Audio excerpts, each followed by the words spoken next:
The pain and agony of saint Thomas. മർത്തോമാസ് ലീഹായുടെ ഉള്ളിലുണ്ടായിട്ടുള്ള വലിഞ്ഞുറുകലുകൾ എന്തിനു വേണ്ടിയിട്ടാ? എനിക്ക് ക്രിസ്തുവിനെ കാണാൻ കഴിഞ്ഞില്ല എന്ന വേദന.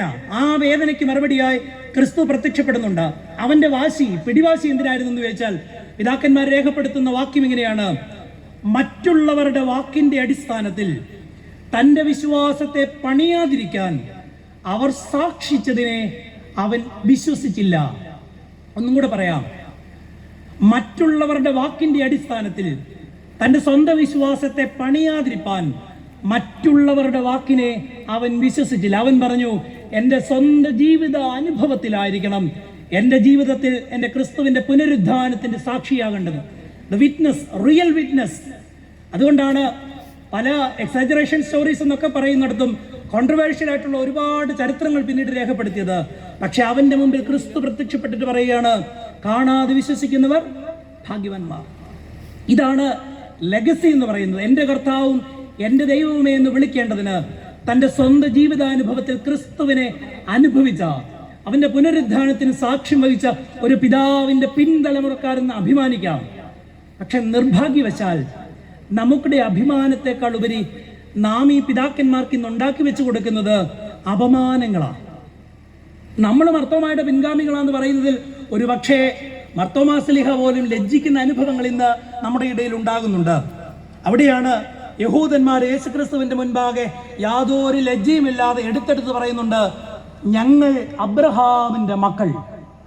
ദ ഐഡലറ്ററി ഓഫ് ലെഗസി, പാരമ്പര്യവാദം. ഞങ്ങൾ ആരാണ്?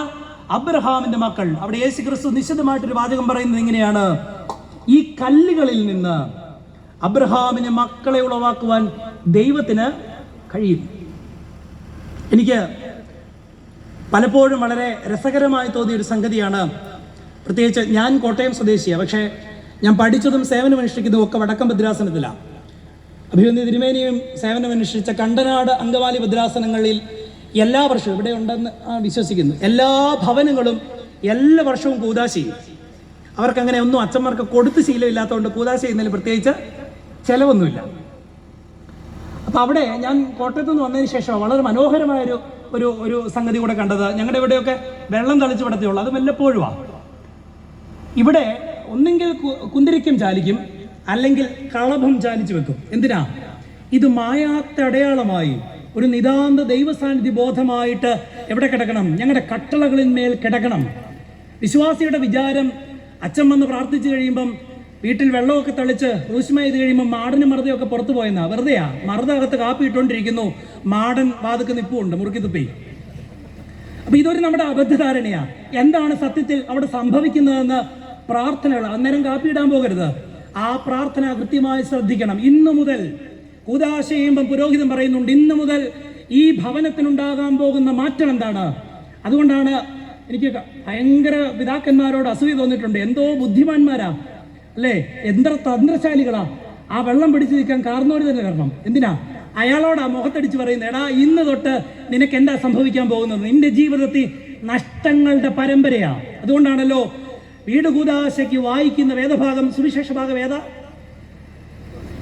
മലബാറുകാർക്ക് കൂദാശ ചെയ്യുന്ന പരിപാടിയൊന്നും ഇല്ലേ? ഏതാ? അച്ഛാ അന്നേരം കാപ്പി ഇടുകയായിരുന്നു അച്ഛാന്നാണോ? ആണോ? എന്തുവാ? സക്കായി ആണോ? പൊക്കം കുറഞ്ഞ സക്കായുടെ അനുഭവം. വിശുദ്ധ ലൂക്കോസിന്റെ സുവിശേഷം 19-ാം അധ്യായം. ഇനി ഇടയ്ക്കിടയ്ക്ക് അച്ഛന്മാരെ വീട്ടിൽ വിളിക്കണം. എല്ലാ വർഷവും റൂസ്മ ചെയ്യണം. കൊടുത്താലും കൊടുത്തില്ലല്ലോ അച്ഛന്മാരത് ചെയ്യും, നിർവഹിക്കും. അന്നേരം ഭംഗിയായിട്ട് ഈ കാർന്നോര് വന്ന് വെള്ളം പിടിച്ചുകൊണ്ട് നിന്നിട്ട് കേൾക്കും എന്താണ് സക്കായുടെ അനുഭവം. അവൻ ആരാണ്? പൊക്കം കുറഞ്ഞവനെന്ന് ഒരു ഫിസിക്കൽ അപ്പിയറൻസിൽ അനുഭവപ്പെടുന്ന ഒരു മനുഷ്യനാണ്. ആര്? പക്ഷെ എനിക്ക് അതിനേക്കാളും ഇഷ്ടപ്പെട്ട ഒരു വരി ഇതാണ്: എല്ലാ സാമൂഹ്യ ബന്ധങ്ങളിലായിരുന്നിട്ടും എല്ലാവരെക്കാളും പൊക്കം കുറഞ്ഞൊരു മനുഷ്യൻ എന്ന് പറഞ്ഞാൽ അവൻ്റെ ജോലി കൊണ്ടോ അവൻ്റെ ഉദ്യോഗം കൊണ്ടോ മറ്റു മനുഷ്യര് വിലമതിക്കാത്തൊരു മനുഷ്യന്റെ പേരായിരുന്നു സക്കായി. ആണോ? ചുങ്കം പിരിവുകാരൻ, അനർഹമായി മറ്റുള്ളവന്റെ കഴുത്തിന് പിടിച്ചു ഞെക്കി ധനം സമ്പാദിക്കുന്നവൻ, ആർജിച്ചെടുക്കുന്നവൻ. അതുകൊണ്ട് അവന്റെ വീട് എത്ര വലിപ്പത്തിൽ പണിതിട്ടും അവനെ അരിപ്രാഞ്ചിയായിട്ടാണ് എല്ലാവരും. അവൻ എന്തെല്ലാം ബിസിനസ് ചെയ്ത് നോക്കി. അവൻ ചാരിറ്റി. അപ്പൊ ഇങ്ങനെ ഇപ്പൊ അങ്ങനെയാണല്ലോ ചാരിറ്റി എന്തിനാ കൊടുക്കുന്നതെന്ന് ചോദിച്ചാൽ 10 പേര് നമ്മുടെ പേര് അങ്കമാലി ഭദ്രാസനത്തിൽ ഇപ്പം എന്നെ പ്രസംഗത്തിന് വിളിക്കത്തില്ല. ഒരു തവണ വിളിച്ചപ്പം ഞാൻ അറിയാതൊരു കാര്യം പറഞ്ഞു പോയി. എനിക്ക് ഇഷ്ടപ്പെടാത്തൊരു കാര്യം വനിതാ സമാജത്തിൻ്റെ ധ്യാനമാണ്. ഞാൻ ഇതുപോലെ കറുത്തൂപ്പായിട്ട് ഒത്ത നടത്ത് എന്ന് പ്രസംഗിച്ചു. ദൈവത്തിൻ്റെ അനുഭവങ്ങളെക്കുറിച്ചൊക്കെ പറഞ്ഞു. ഏറ്റവും അവസാനം അത് കഴിഞ്ഞിട്ടൊരു പ്രോഗ്രാം, ഒരു ചാരിറ്റി, സ്ത്രീകളെല്ലാം കൂടെ സമ്പാദിച്ച് 20,000 രൂപ നിർധനയായ ഒരു വിധവ ഹൈറേഞ്ചുകാരി ഒരു സ്ത്രീക്ക് കൊടുക്കുക. എൻ്റെ ചങ്ക് പൊട്ടിപ്പോയ അനുഭവം. മെത്രാച്ചനും ഞങ്ങൾ ഇത്ര അച്ഛന്മാരും അവിടെ ഇരിക്കുമ്പം എല്ലാവരും വളരെ ഭംഗിയായി ഒരുങ്ങി വന്നിരിക്കുന്ന ഒരു സദസ്സിൽ അത്ര തന്നെ ജീവിതത്തിൽ യാതൊന്നും ആർഭടമില്ലാത്ത ഒരു സ്ത്രീ മെല്ലിച്ച ശരീരവുമായി ഒത്ത നടുക്കൂടെ തലകുനിച്ചിങ്ങനെ വന്നു. ഇക്കണ്ട സ്ത്രീകളെല്ലാം ഇരിക്കുമ്പം അതിൻ്റെ ഒത്ത നടുവിൽ അവരെ നിർത്തിയിട്ട് 20,000 രൂപ, ഞാൻ നീട്ടി പറഞ്ഞത് വെറുതെ ലജ്ജ ഉണ്ടാകാൻ വേണ്ടിയിട്ടാണ്, 20,000 രൂപ എടുത്ത് അവരുടെ കയ്യിലോട്ട് കൊടുത്തിട്ട് പറഞ്ഞു, നമ്മൾ ഈ വർഷത്തെ ചാരിറ്റി പോയോ, എല്ലാ ഗുണവും പോയോ, ദൈവം ആ കൂട്ടത്തിൽ നിന്ന് രക്ഷിക്കുന്ന ആരാന്ന് ചോദിച്ചാൽ ആ ചാരിറ്റി മേടിക്കാൻ എല്ലാവരുടെ മുൻപാകെ അടിവശത്ത് കൈപിടിച്ച ഒരാളുടെ പേരാണ് ഭക്തൻ. മേളിക്കൊടുക്കാൻ കൈയിട്ടവനൊക്കെ കള്ളനാണ്. ഞങ്ങളും അതിനകത്ത് പെട്ടതാണ്. തിരുമേനിമാരെ കുറിച്ച് പറയാൻ അത്രയും ധൈര്യം ആകാത്തത് കൊണ്ട് ഒരു 10 വർഷം കൂടെ കഴിഞ്ഞിരുന്നേ ഞാൻ പറഞ്ഞേനെ. പക്ഷെ നിർഭാഗ്യവശാൽ എന്താണിന്ന് സംഭവിക്കുന്നത്? സക്കായി എല്ലാം കൊടുത്തു നോക്കി. ജീവിതത്തിൽ മറ്റുള്ളവരുടെ മുൻപാകെ ഈ അപമാനത്തിൽ നിന്നൊരു രക്ഷ അവന് ആഗ്രഹമുണ്ട്. എങ്കിലും ഒരു മനുഷ്യനും അംഗീകരിക്കാത്ത ഒരു സാമൂഹ്യ ജീവിതത്തിൽ പരാജയപ്പെട്ട ഒരു മനുഷ്യന്റെ പേരാണ് സക്കായി. അതാണ് അവന്റെ പൊക്കക്കുറവ്.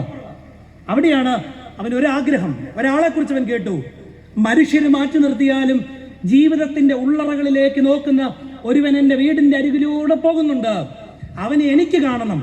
ആണല്ലോ ഇന്ന് വിശ്വാസികളെല്ലാം സഭയെ കുറ്റപ്പെടുത്തുന്ന ഇതാണ്. ഇവിടെ വന്നിട്ടൊരു മണവും ഗുണവും ഇല്ല, അല്ലേ? ഇവിടെ വന്നിട്ടൊരു ശക്തിയില്ല, ഒരു ഗുമ്മില്ല. കാരണം നിങ്ങളുടെ കുഴപ്പമാണ്. സക്കായി കയറിയ കാട്ടത്തിയുടെ പേരാണ് സഭ.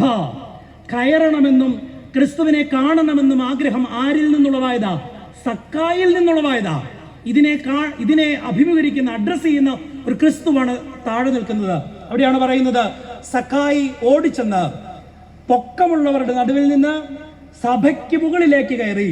സഭയ്ക്കുള്ളിൽ നിന്ന് ആരെ കണ്ടെത്തി? ക്രിസ്തുവിനെ കണ്ടെത്തി. അവന്റെ ആഗ്രഹം ക്രിസ്തുവിനെ ഒന്ന് കാണണമെന്നായിരുന്നുവെങ്കിൽ വേർതിരിക്കപ്പെട്ടവനെ, അവഗണിക്കപ്പെട്ടവനെ തേടിപ്പിടിക്കുന്ന, അതുകൊണ്ടാണ് പറഞ്ഞത് ജീസസ് പെർസ്യൂസ് us.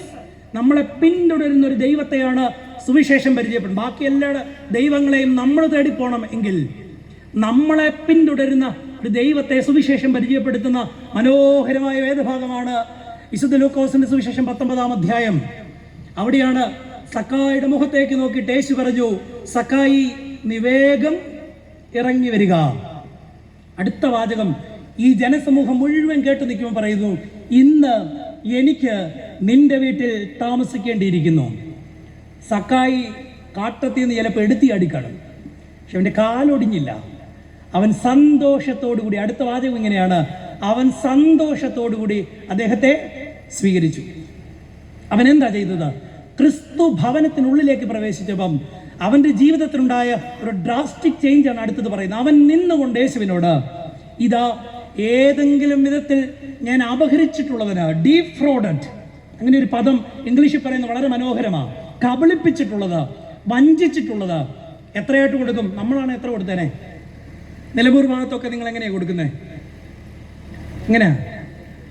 പണ്ടൊരിടത്ത് നമുക്കെല്ലാം പരാതിയാണല്ലോ. അപ്പം ഒരു കുടുംബത്തിൽ നിന്ന് എല്ലാവരും കൂടെ പള്ളിയിൽ പോയിട്ട് തിരിച്ചിറങ്ങിയപ്പോഴത്തേക്കിന് അച്ചായൻ പറഞ്ഞു, എന്നാ പള്ളിയാടി, കാർപ്പറ്റ് കീറിയിരിക്കുന്നു, ഫാൻ കറങ്ങുന്നില്ല, കസേരയുടെ കൈ ഒടിഞ്ഞിരിക്കുന്നു, ഇതെന്നാ പള്ളിയാ?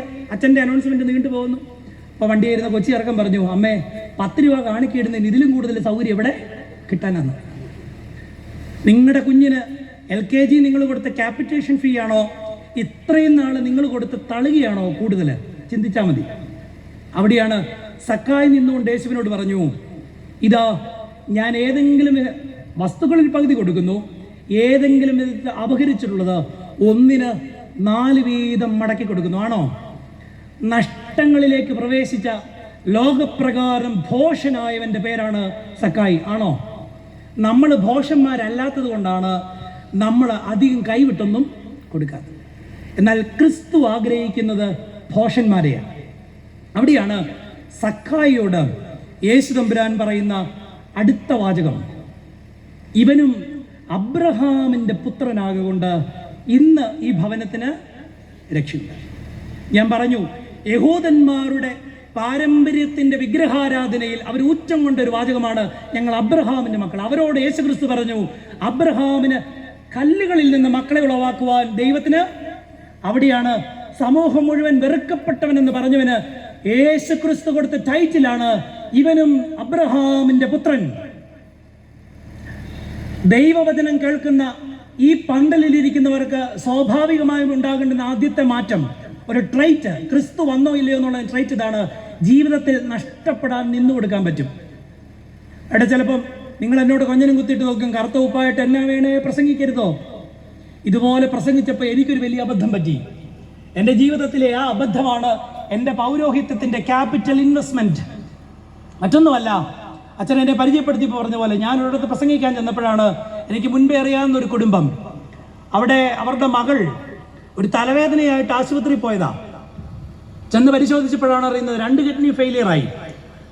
103ാമത്തെ ഡയാലിസിസ് കഴിഞ്ഞിരിക്കുന്ന ആ സ്ത്രീ ഞങ്ങളെല്ലാവരും പ്രാർത്ഥനാ വിഷയമായി വെക്കുന്നിടത്ത് ആ പിതാവിനോട് ഞാൻ ചോദിച്ചു, എങ്ങനെയുണ്ട്?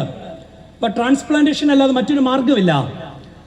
എടുത്തവായി പ്രസംഗിച്ചു നിന്ന ദേശം അങ്ങനെയാണല്ലോ, പ്രസംഗിക്കുമ്പോൾ ഭയങ്കര ആവേശമാണ്, ഇച്ചിരി ഇറങ്ങണം കെട്ടുവിടണമെങ്കിൽ.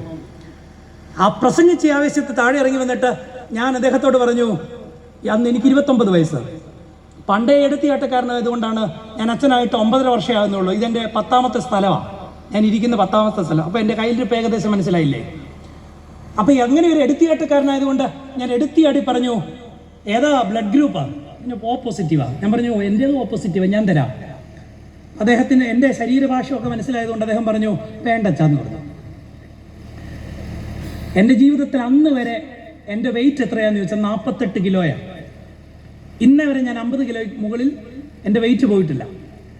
മിനിമം ട്രാൻസ്പ്ലാന്റേഷൻ നടത്തുമ്പോൾ 50 കിലോ വെയിറ്റ് വേണം. പക്ഷെ ഞാനിതൊന്നും ഓർക്കാതെ അങ്ങ് പറഞ്ഞു. തിരിച്ച് വെയിറ്റ് പാഴ്സണേജ് വന്നു കഴിഞ്ഞപ്പോൾ ഇദ്ദേഹം എന്നെ വൈകിട്ട് വിളിച്ചു, അച്ഛൻ കാര്യമായിട്ട് പറഞ്ഞതാണോ? ആവേശം പോയില്ല. ഞാൻ പറഞ്ഞു, കാര്യമായിട്ട് പറഞ്ഞത്, ആരോടും പറയണ്ട, നമുക്ക് പോയി മാച്ചാകുമോ നോക്കാം. നോക്കിയപ്പം പെർഫെക്റ്റ് മാച്ച്. എൻ്റെ കിഡ്നി കണ്ടിട്ട് ഡോക്ടർ പറഞ്ഞു, ആ സൂപ്പർ കിഡ്നി. എല്ലാം നടത്തി. ഗൈനക്കോളജിസ്റ്റ് ഒഴികെ ബാക്കി എല്ലാ ഡോക്ടർമാരും എന്നെ പരിശോധിച്ചു. അപ്പോൾ കൗൺസിലിംഗ് ചെയ്യാൻ വേണ്ടി ഡോക്ടറെ അടുത്ത് ചെന്നപ്പോൾ എന്നോട് ചോദിച്ചു, അച്ഛൻ്റെ തലയ്ക്ക് വല്ല കുഴപ്പമുണ്ടോ? ഞാൻ ചോദിച്ചു, അതിനാ സാറേ? അതുകൊണ്ടല്ല, ഇത്രയും ചെറുപ്പത്തിൽ ഇങ്ങനെ ഒരു കാര്യം ചെയ്യുന്നത്. അച്ഛൻ പേടിക്കാൻ വേണ്ടിയിട്ടല്ല. ഒരു കാര്യം ഞാൻ പറയാം, ചിലപ്പം ഈ സർജറി കഴിയുമ്പം ഒരു ഡിപ്രഷൻ ഉണ്ടാകാൻ സാധ്യതയുണ്ട്. പിന്നെ പണ്ടേ ബുദ്ധി കുറവായതുകൊണ്ട് മന്ദബുദ്ധിയാകുമെന്നുള്ള പേടിയൊന്നും എനിക്ക് ഇല്ലായിരുന്നു. പക്ഷെ എനിക്കൊരു പേടി തട്ടി. വലിയ വീരവാദത്തിൽ ഞാൻ പോയി പറഞ്ഞു. പക്ഷെ ഡിപ്രഷൻ അടിച്ചാൽ എന്തോ ചെയ്യും? പൗരോഹിത്യത്തിൻ്റെ ആരംഭഘട്ടം. ഷെപ്പിറ്റെ വിശുദ്ധ കുർബാന അർപ്പിച്ച ഖണ്ഡിപ്പിൻ്റെ സമയത്ത് എൻ്റെ ദൈവം തമ്പുരാൻ എനിക്ക് തന്ന ധൈര്യമാണ് ഇന്ന് നിങ്ങളുടെ മുൻപാകെ ഇതൊരു സാക്ഷ്യമായിട്ട് പറയാൻ എന്നെ ദൈവം ഇടയാക്കി. ഖണ്ഡിപ്പിൻ്റെ സമയം കർത്താവിൻ്റെ കഷ്ടാനുഭവങ്ങളുടെ ഓർമ്മയാണ്. അവിടെ അപ്പം നുറുക്കിയിൽ ഈ ചോദ്യം എന്നോട് തന്നെ ദൈവം ചോദിച്ചു, ഇത്രമേൽ നിങ്ങളെ സ്നേഹിച്ച ഒരു ദൈവത്തിൻ്റെ പ്രതിഭ. അതുകൊണ്ടാണ് ആ സ്ത്രീ എന്നോടൊരു ചോദ്യം ചോദിച്ചിരുന്നു, ദൈവം സ്നേഹവാനാണെന്ന് നിങ്ങൾ പ്രസംഗത്തിലെല്ലാം പറയും, പക്ഷേ എന്നെ കാണണ്ട, 8ാം ക്ലാസ്സിൽ പഠിക്കുന്ന എൻ്റെ കുഞ്ഞിനെ കാണാത്ത ദൈവം എന്നെ സ്നേഹിക്കുന്നു അച്ഛൻ പറഞ്ഞാൽ ഞാൻ വിശ്വസിക്കുമോ? ഞാൻ ആ സ്ത്രീയോട് എൻ്റെ ഏറ്റവും വലിയ പ്രസംഗം അതാണെന്ന് ഞാൻ വിശ്വസിക്കുന്നു. ഞാൻ ആ സ്ത്രീയോട് പറഞ്ഞു, നിനക്ക് ആ രോഗം തന്ന ദൈവം എന്നോട് പറഞ്ഞു, ഇവിടെ കർത്തനാരെ താൻ തൻ്റെ കിഡ്നിയിൽ ഒരെണ്ണം എടുത്ത്. അപ്പം നിങ്ങൾ പറ, വേദപുസ്തകം നഷ്ടങ്ങളുടെ പുസ്തകമാണോ? വേദപുസ്തകം ലാഭങ്ങളുടെ പുസ്തകമാണോ? സത്യമായി പറഞ്ഞാൽ വേദപുസ്തകം ചില നഷ്ടങ്ങളെ പരിഗണിക്കുന്ന പുസ്തകമാണ്. പക്ഷെ നിങ്ങൾ ഓർക്കണം, ആ നഷ്ടമൊരിക്കലും ഈ ലോക ജീവിതത്തിൽ മാത്രം ഒതുങ്ങുന്നതാണ്.